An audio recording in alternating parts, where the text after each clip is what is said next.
Si son activité de critique, dans le sens le plus profond du mot, était dirigée et liée à tel point aux circonstances, le contenu même et la forme des écrits de Nouget, qu'il s'agisse même des tracts aussi bien que de ses poèmes, est une chose qui peut se considérer en dehors du temps. Je parle particulièrement des poèmes de cette époque.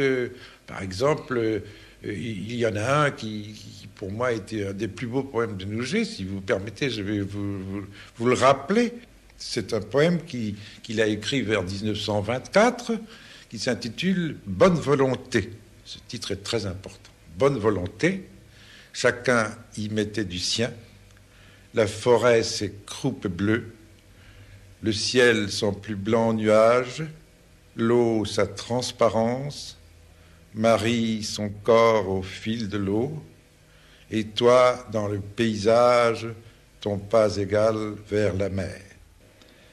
Nouget m'a ouvert le problème moral de gens qui veulent vivre par l'expression de la parole ou du son ou de la couleur, et m'a fait découvrir qu'il s'agissait de toute autre chose. Quelle était cette toute autre chose? C'était la destinée de l'homme intégrale. L'art était finalement pour nous, et pour Nouget, c'est lui qui me l'a découvert, un divertissement, dans le sens pascalien du mot.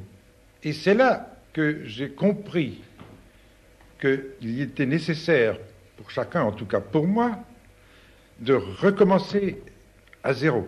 Il est beaucoup plus important de connaître les mécanismes de la création que de s'y livrer instinctivement.